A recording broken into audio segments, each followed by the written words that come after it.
እንዲህ ባለው የክረምት የተጫዋቾች የዝውውር መስኮት ወቅት እጅግ በጣም ብዙ ተከታታዮች እንደዚሁም ደግሞ የሚያምኑት ሰዎች ያሉት ፋብሪዚዮ ሮማኖ በተለያዩ የዝውውር ጉዳዮች ላይ ዝርዝር ሀሳቦችን በየዕለቱ በየሰዓቱ ያጋራል። ዛሬ ከሰዓት በዩቲዩብ ቻናሉ ላይ የማንቸስተር ዩናይትድን የዝውውር ጉዳይ በተመለከተ ዝርዝር መረጃዎችን ሲሰጥ ነበር። ኤደርሰንን ማንቸስተር ዩናይትድ ለማስፈረም ሙሉ በሙሉ ስምምነት ላይ እንደደረሰ፣ ቀሪዎቹ የማንቸስተር ዩናይትድ የዝውውር ትኩረቶች የትኞቹን ተጫዋቾች እንደሚመለከትና ማንኞቹን ተጫዋቾች የበለጠ የማግኘት እድል እንዳለው ሲዘረዝር ነበረ ፋብሪዚዮ ሮማኖ። ስለዚህ ፋብሪዚዮ ሮማኖ አዲስ ያጋራው ከማንቸስተር ዩናይትድ ጋር የሚያያዘው መረጃ ስለ የትኞቹ ተጫዋቾች የማንቸስተር ዩናይትድ ደጋፊዎች የበለጠ ተስፋ እንዲያደርጉ ያግዛል፣ ማንቸስተር ዩናይትድ የትኞቹ ቦታዎች ላይ ራሱን ለማጠናከር የምር አምርሮ እየሰራ ነው የሚለውን ዘርዝሮ አስቀምጦታል። እንድትሰሙት እናደርጋለን። በሌላ በኩል አዲሱ የሪያል ማድሪድ አሰልጣኝ ሆዜ ሞሪኒዮ ማንቸስተር ዩናይትድን እየበጠበጡት ይገኛሉ። ሪያል ማድሪድን ለሚቀጥሉት 3 ዓመታት እንዲያሰለጥኑ የተመረጡት ሆዜ ሞሪኒዮ በአንድ አዳራሽ ውስጥ እነ ፍሎሬንቲኖ ፒሬዝ በተገኙበት የሪያል ማድሪድ አባላትን ባሉበት በስክሪን ላይ ምስላቸው እየታየ አዲሱ አሰልጣኛችን እሱ ነው ሲባል ሰዎቹ የሚያጨበጭቡ ነበር። ኢብራሂማ ኮናቴን እንደዚሁም ደግሞ ደምፍሪስንም ስክሪን ላይ ያሳዩ፣ እነዚህን አምጥተናል የቀሩንንም ደግሞ በቅርቡ እናመጣለን የሚል መልእክት ይተላለፍ ነበር። እናም አዲሱ የሪያል ማድሪድ አሰልጣኝ ሆዜ ሞሪኒዮ የማንቸስተር ዩናይትድ የዝውውርን እቅድ እያበላሹት፣ ማንቸስተር ዩናይትድንም እየበጠበጡት ነው የሚል መረጃ ዛሬ ከሰዓት በኋላ ወጥቷል። እንዴት አድርገው ሞሪኒዮ ይህንን አቅም አገኙ? የማንቸስተር ዩናይትድ እቅድና እሳቸውን ምን አገናኛቸው የሚለውን ለማንሳት ጥረት እናደርጋለን። በሌላ በኩል አዲሱ የሪያል ማድሪድ ተጫዋች ኢብራሂማ ኮናቴ በሊቨርፑል ቤት በዘንድሮ የ2025/26 የውድድር ዓመት ምነካቸው ከተባሉ ተጫዋቾች መካከል አንዱ ነው። እጅግ ስሜትን የሚያሳዝን ልጁን እንድንረዳው የሚያደርግ ሀሳብን ኢብራሂማ ኮናቴ አስረድቷል። የአባቱ እንደዚሁም ደግሞ በጣም ጓደኛው የነበረው የዲዮጎ ዦታ ህልፈት በኢብራሂማ ኮናቴ ህይወት ላይ ያሳደረውን ተጽዕኖ በጣም በሚያሳዝን መንገድ በዝርዝር አስረድተዋል። እነዚህንና ሌሎች ጉዳዮችን እያነሳን የተወሰኑ ደቂቃዎችን ከእናንተ ጋር እናሳልፋለን። ሰላም ጤና ይስጥልን፣ እንደምናላችሁ የተከበራችሁና የተወደዳችሁ የሸገር ስፖርት ዊዝ አበበ ግደይ የዩቲዩብ ቻናል ቤተሰቦቻችን በያላችሁበት እጅግ አስደሳች ጊዜን እንድታሳልፉ እንመኛለን። ይህንን የእኛን ቻናልም ሰብስክራይብ እንድታደርጉ፣ ደውል ምልክቱን እንድትጫኑ፣ ሊንኩንም ለሌሎች እንድታጋሩ የተለመደውን መልእክታችንን እናስተላልፋለን። ለስካሁን ድጋፋችሁም እጅግ በጣም ከልብ እናመሰግናለን። ክበሩልንም እንላለን። የመጀመሪያ ጉዳያችን የምናደርገው የሪያል ማድሪድን ነገር ነው። ሪያል ማድሪድ ቤት ውስጥ እንግዲህ በጣም ብዙ ለውጦች ይደረጋሉ፣ በጣም ብዙ ለውጦች መደረግም አለባቸው። ሪያል ማድሪድ ቤት ውስጥ ለውጥ ለምን ይደረጋል? ይህንን የውድድር ዓመት ምንም ዋንጫ ሳያሸንፍ ስላጠናቀቀ።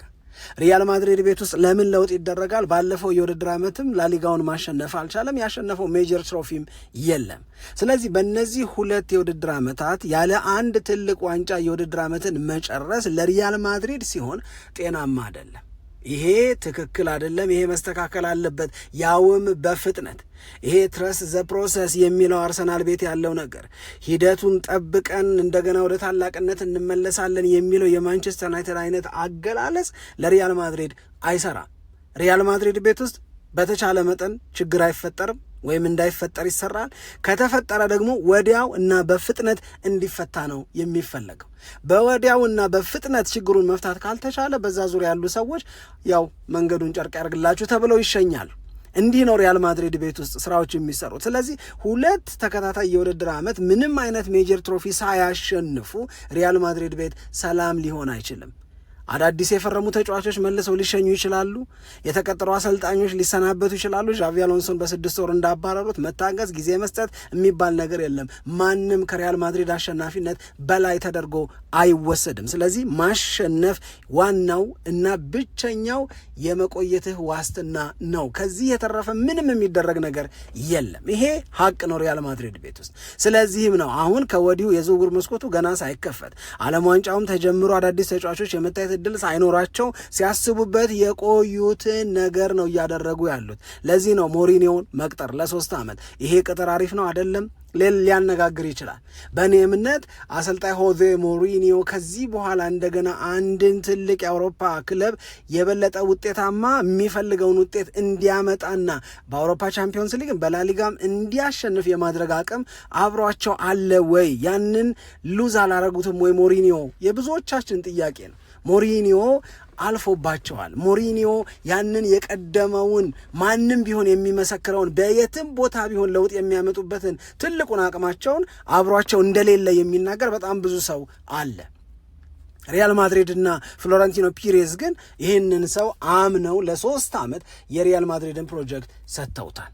ከዛ ጎን ለጎን ደግሞ እንደገና ቅድም የጠቀስናቸው ኢብራሂማ ኮናቴ፣ ደምፍሪስ አይነት ተጫዋቾች አሉ።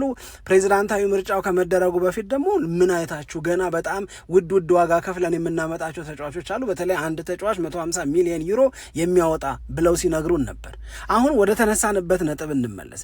የሪያል ማድሪድ ቤት ራስን የማጠናከር ጥረት፣ የሪያል ማድሪድ ቤት የመበርታት እንደገና ወደ አሸናፊነት የመመለስ ፍላጎት ከማንቸስተር ዩናይትድ ጋራ ተጋጨ።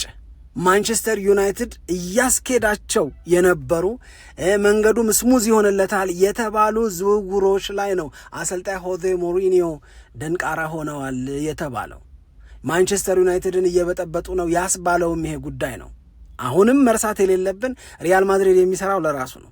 ሆዜ ሞሪኒዮም ኃላፊነታቸው የሪያል ማድሪድን አሸናፊነት ይበልጥ ከፍ ማድረግ፣ የሪያል ማድሪድን 2 ዓመት ሳያሸንፉ መቆየት መቀየርና ሪያል ማድሪድ በድጋሚ ዋንጫ እንዲያሸንፍ መርዳት ነው።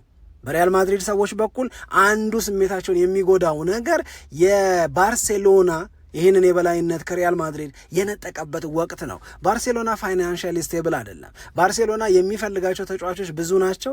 የሚፈልጋቸውን ተጫዋቾች ወደ ቡድኑ ለመቀላቀል በሚያደርገው ጥረት ግን የደሞዝ ወጪ በጣም ከፍ ስላለ እገሌን ልመዘግብልህ አልቻለም እየተባለ ፋይናንሻሊ ደካማ ከመሆኑ አንጻር ወይም ስቴብል ካለመሆኑ አንጻር የላሊጋው አስተዳደርና ሀቤር ቴባዝ እኮ ይመልሱበታል።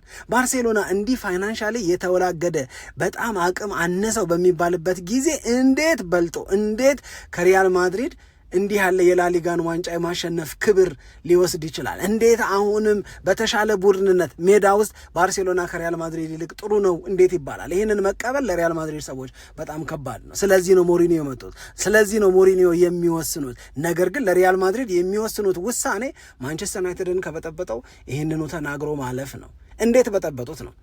የመጀመሪያው ነገር በሪያል ማድሪድ ቤት ውስጥ ላይቆዩ ይችላሉ የሚባሉ ተጫዋቾች አሉ ሆዜ ሞሪኒዮ ከመቀጠራቸው ቀደም ብለው። ከነዚህ ተጫዋቾች መካከል አንደኛው ቹዋሚኒ ነው። በቹዋሚኒ እና በቫልቬርዴ መካከል የተፈጠረውን ግጭት፣ ድብድብ እና ያንን ተከትሎ በሪያል ማድሪድ የተጣለባቸውን ቅጣት ሁላችንም እናስታውሳለን። አሁን ቹዋሚኒ በሪያል ማድሪድ ቤት ውስጥ እንደማይቆዩ ማንቸስተር ዩናይትድም አብዝቶ ከሚፈልጋቸው የመሃል ክፍሉን እንደገና ሪቢውልድ ለማድረግ ስማቸውን ደጋግሞ ከሚጠራ በእነሱ ዙሪያ መረጃ ከሚሰበስብባቸው ተጫዋቾች መካከል አንደኛው ቹዋሚኒ ነው። ስለዚህ ኦሬሊያን ቹዋሚኒን ለመውሰድ ማንቸስተር ዩናይትድ ያደርግ የነበረውን ማጣራት ይሄ ልጅ እንዲቆይልኝ ይፈልጋለሁ አሉና አሰልጣኝ ሆዜ ሞሪኒዮ እንቅፋት መሆን ጀመሩ። ይሄ የአሰልጣኙ ፍላጎት ቹዋሚኒ መቆየቱ የበለጠ ይጠቅመኛል፣ እሱም በማቆየት ውስጥ አሸናፊ ለመሆን የማደርገው ጥረት የበለጠ ይሳካል ካሉ እነ ፍሎረንቲኖ ፒሬዝ የማይስማሙበት ምንም አይነት ምክንያት የለም። እስካሁንም ድረስ በተጫዋቹ በኩል የቀረበ በኦፊሻል መሆነ መንገድ የልቀቁኝ መውጣት እፈልጋለሁ የሚል ነገር የለም። በሪያል ማድሪድ ሂድ ከተባለ ግን ብዙ ፈላጊዎች አሉ፣ ሊቀበሉት ያሰፈሰፉ ክለቦች አሉ። ከነዚህ መካከል አንዱ ማንቸስተር ዩናይትድ ነው። ስለዚህ ሞሪኒዮ ባይቀጠሩ ኖሮ የማን ዩናይትድ ቹዋሚኒን የማግኘት እድል በጣም ሰፊ ነበር።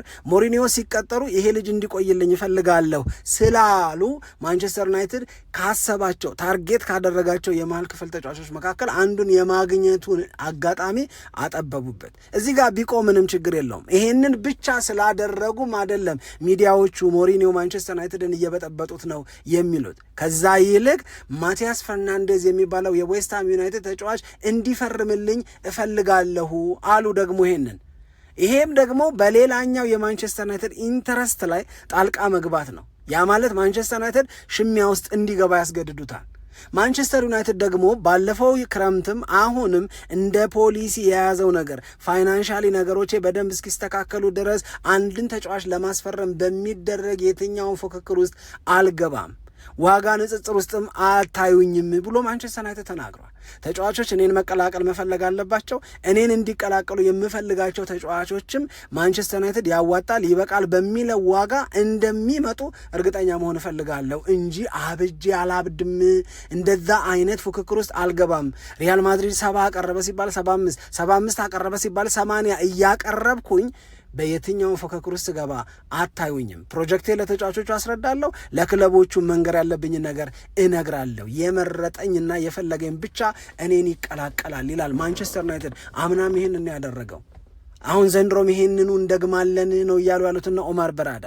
ስለዚህ ሆዜ ሞሪኒዮ ይሄንን ተጫዋች ፈርናንዴዝን እፈልጋለሁ ከዌስትሃም ዩናይትድ በጣም ከወደድኳቸው ተጫዋቾች መካከል አንዱ ነው ሲል ሪያል ማድሪድ አቅም አለው። ሪያል ማድሪድ የገንዘብ ኢሹ የለበትም እንደ ማንቸስተር ዩናይትድ። ስለዚህ ዩናይትድ አላደርገውም ወዳለው የገንዘብ የዝውውር ሂሳብ ፉክክር ሊገባ ነው ወይ? እንግዲህ ትላንትናም ዛሬም ስንናገር የነበረው ማቲያስ ፈርናንዴዝ ማንቸስተር ዩናይትድን መቀላቀል ይፈልጋል።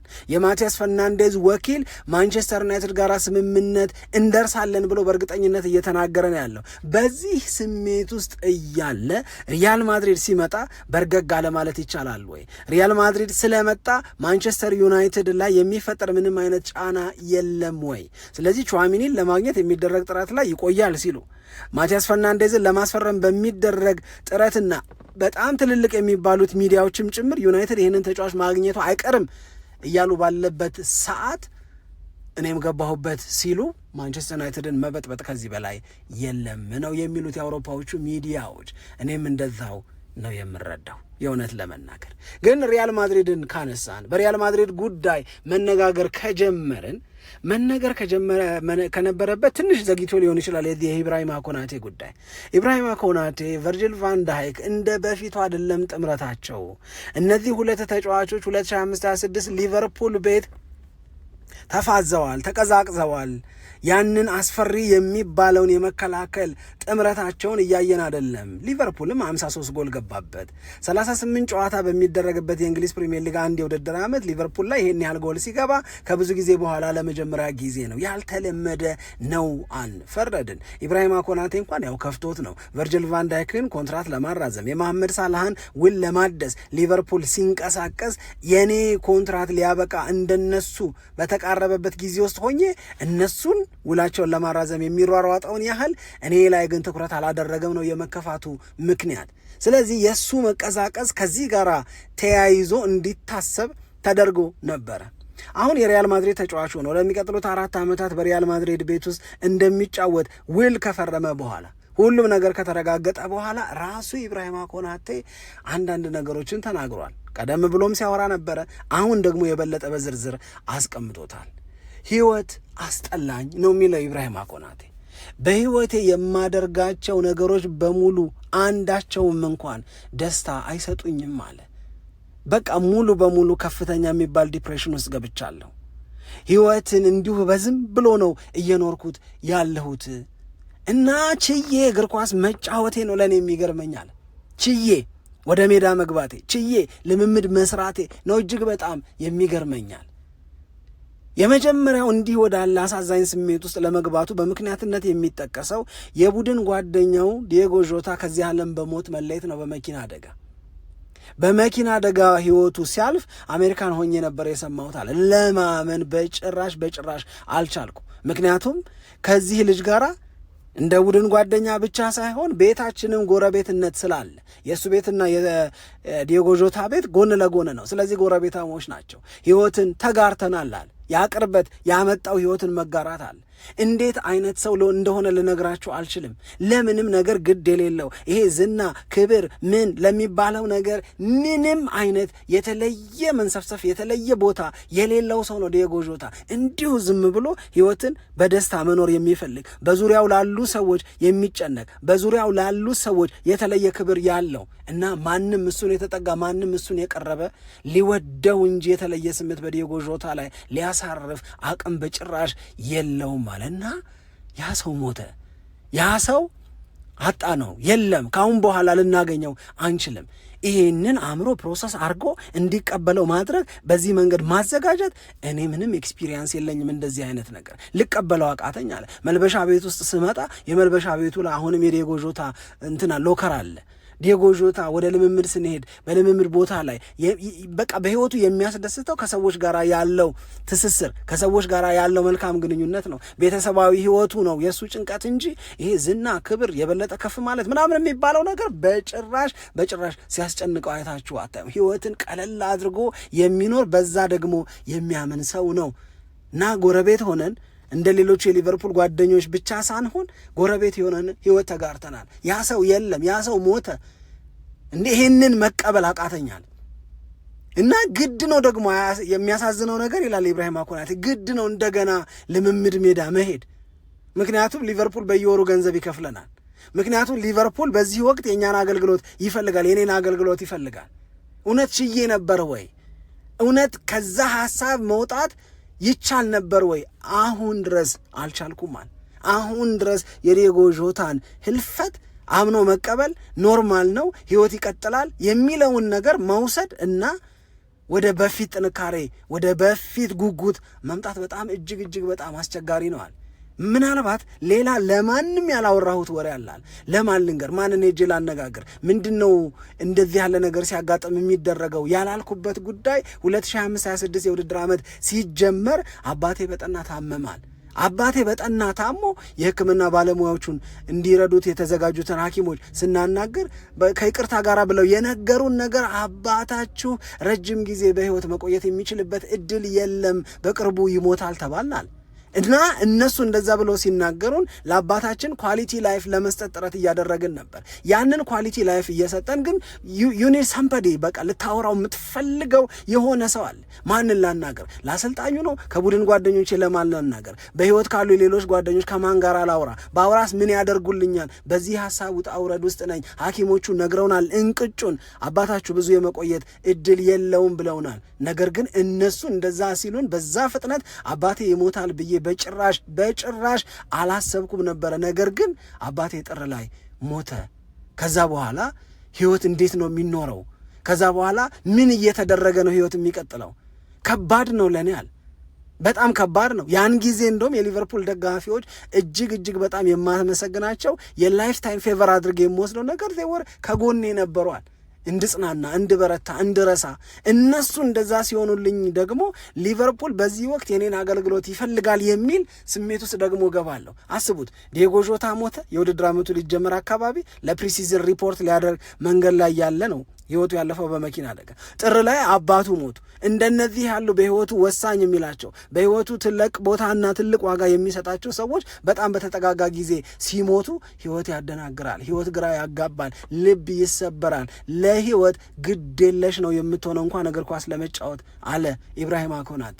ከዛ በኋላ በቃ ማንም እንደሌለህ ይህንን አይነት ጊዜ ራስህ በራስህ ብቻ ልታልፈው እንደሚገባ አባቴም ቢሆን ቀና ብዬ ሲሄድ ሳልሰበር ስቀር ነው የበለጠ ደስ የሚለው እያልኩ እያሰብኩ ራሴን ለማበርታትና ራሴን ለማጽናናት ሞከርኩ፣ ታገልኩ እና በዛ መታገል ውስጥ ኳስን ተጫወትኩ እንጂ እንኳን ኳስን መጫወት ህይወት ራሱ ያስጠላላል፣ ህይወት ራሱ ያታክታል፣ ህይወት ራሱ ትርጉም አልባ ይሆናል አለ ኢብራሂማ ኮናቴ። ይህንን ማን ነው የሚረዳው? በዚህ መንገድ የውስጥ ስብራትን፣ በዚህ መንገድ የውስጥ ህመምንና ስቃይን ማን ነው ዋጋ የሚሰጠው? ሜዳ ላይ ልክ እንድትሆን እንደ በፊቱ ሁሉም ይጠብቃል። ግን ህይወት ከባድ ነው፣ ህይወት ፈታኝ ነው። በተለይ እንዲህ ተከታትሎ የሚሰብር ሐዘን ያጋጠመ ጊዜ እያለ ይቀጥላል ኢብራሂማ ኮናቴ፣ አዲሱ የሪያል ማድሪድ ተጫዋች። የእውነት ለመናገር በጣም ያሳዝናል። ፋብሪዚዮ ሮማኖ እና ስለ ማንቸስተር ዩናይትድ ያጋራቸው አዳዲስ መረጃዎች፣ አዳዲስ ወሬዎች። ፋብሪዚዮ ሮማኖ የሚነግረን ብዙ ነው። ፋብሪዚዮ ሮማኖ እንዲህ አለ ሲባል ሁሉም የተለየ ትኩረት ይሰጣል። ምክንያቱም በሂደት ያፈራው ታማኝነት አለ። ፋብሪዚዮ ሮማኖ ሳያጣራ፣ ፋብሪዚዮ ሮማኖ ሳይመረምር የሚናገረው ምንም አይነት ነገር የለም። ስለዚህ ይሄንን መታመን ተከትሎ አሁንም በጣም ብዙ ሰዎች ከዝውውር ጉዳይ ጋር በነገራችን ላይ የራሳቸው የክለቦቹ ልሳን የምንላቸውም ጭምር ፋብሪዚዮ ሮማኖን ኮት እያደረጉ ወይም እየጠቀሱ እንዲህ አለ እያሉ መረጃዎችን ያወጣሉ።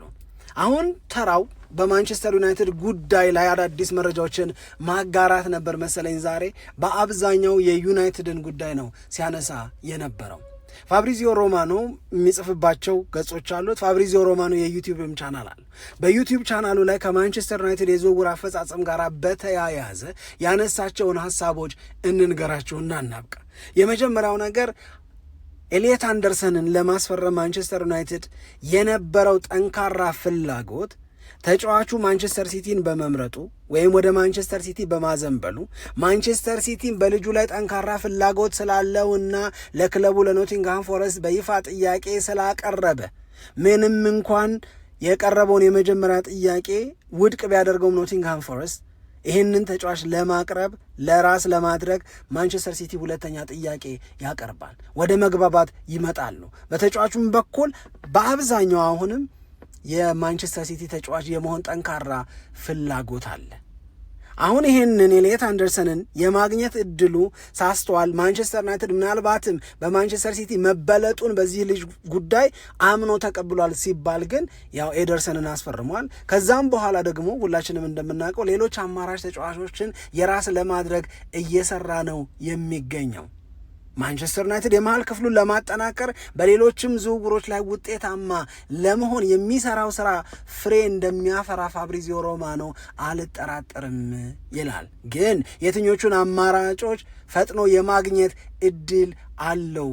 ካዚሜሮ፣ ማኑኤል ኡጋርቴ አይነት ተጫዋቾች ስለሚለቁ የመጀመሪያው ለማንቸስተር ዩናይትድ ደጋፊዎች ለእኔ ጥሩ የሚመስለኝ ነገር አሁን ከፈረመው ከኤደርሰን ተጨማሪ ሁለት ተጫዋቾች የመሃል ክፍሉን እንዲያጠናክሩ የመሃል ክፍሉን የበለጠ ጠንካራ አድርጎ ለመስራት በሚደረገው ጥረት ወደ ዩናይትድ ተጫዋችነት ይቀየራሉ ይላል። እነዚህ ሁለት ተጫዋቾች እነማን ሊሆኑ ይችላሉ የሚለው ግን እጅግ በጣም ወሳኝ ነው።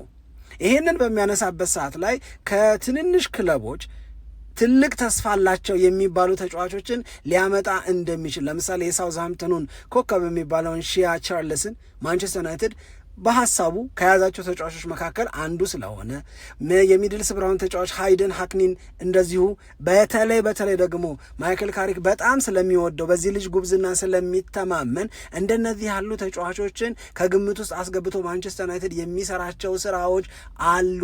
ነገር ግን ሁለተኛው ፋብሪዚዮ ሮማኖ የተናገረው ቆንጆው ነገር እንደነዚህ ያሉ ገና መነሻቸው ላይ ያሉ እንደነ ማቲያስ ፈርናንዴዝ ያሉ ገና መነሻቸው ላይ ያሉ እድሜያቸው የሀያዎቹ መጀመሪያ ላይ ያሉ ተጫዋቾችን በማስፈረም ሚድፊልዱን ስለ ወደፊቱም ጭምር አስቦ ለማጠናከር መስራት እንዳለና እንደተጠበቀ ሆኖ ማንቸስተር ዩናይትድ ግን አንድ ትልቅ የመሃል ክፍል ተጫዋች ማስፈረም ላይ ትኩረት አድርጎ እየሰራ ነው የሚገኘው። ለዚህ ቦታ ላይ ትልቅ የመሃል ክፍል ተጫዋች ሲኒየር የሆነ ልጅ ለማምጣት በሚያደርገው ጥረት ማንቸስተር ዩናይትድ ምናልባት ከፍ ያለ የዝውውር ሂሳብም ለመክፈል ጭምር ዝግጁ ሆኖ ልታገኙት ትችላላችሁ ይላል። እናም በዚህ አፕዴትን በሚሰጥበት ሰዓት ላይ ማንቸስተር ዩናይትድ ከኤሊየት አንደርሰን ውጪ ያሉ በጣም ጥሩ የሚባሉት አማራጮቹ አንደኛው ሳንድሮ ቶናሊ ነው። ሳንድሮ ቶናሊን ለማስፈረም በማንቸስተር ዩናይትድ በኩል የሚደረገው ጥረት ጥሩ ተብሎ የሚገለጽ ነው። ምንም እንኳን ኒውካስል ዩናይትድ ለተጫዋቹ የጠየቀው ዋጋ እና ማንቸስተር ዩናይትድ ሊከፈል ይገባዋል በሚለው መካከል ልዩነት ቢኖርም አሁንም ሳንድሮ ቶናሊ ለማንቸስተር ዩናይትድ በጣም ጥሩ የሚባል አማራጭ ነው። አንደርሰንን ስላጣ ሳንድሮ ቶናሊን የማግኘት እድሉ እዛው ላይ ስለሚያተኩር እዛው ላይ የበለጠ ትኩረት ስለሚያደርግ ከፍ ያለ ተብሎ ነው የተገለጸው። ምናልባት ሬድ ዴቪሎቹ በዚሁ ተጫዋች ዙሪያ ከፍ ባለ የዝውውር መጠንም ቢሆን ስምምነት ላይ ሊደርሱ ይችላሉ። እስከ 100 ሚሊዮን ዩሮ ያወጣል ነው የተባለው። 100 ሚሊዮን ዩሮ ማለት ወደ 86 ሚሊዮን ፓውንድ አካባቢ ነው። ማንቸስተር ዩናይትድ ኒውካስል ዩናይትድ ካመረረና ከዚህ በታች አልቀበልም ካለ ማንቸስተር ዩናይትድ እዚህ ልጅ ላይ በደንብ እየለፋ ነውና ሊያገኘው ይችላል ነው። ሁለተኛው ቀደም ሲል አሰልጣኝ ሆዜ ሞሪኒዮ እየበጠበጡት ነው ያልነው የኦሬሊያን ቹዋሚኒን ጉዳይ ነው። ይህንን ተጫዋች ማንቸስተር ዩናይትድ ይፈልጋል። ድሪም የካዚሜሮ ተተኪ ይሆንልኛል ብሎ የሚያስበውም ቹዋሚኒን ነው። በብዙ የእግር ኳስ ተንታኞችም ይሄንን የካዚሜሮን አገልግሎት በተሻለ መንገድ ሊተኩ ከሚችሉት አሁን ከሚጠሩ ተጫዋቾች በተሻለ መንገድ ሊተኩ የሚችሉት ቹዋሚኒ እንደሆነ ነው የሚገልጸው።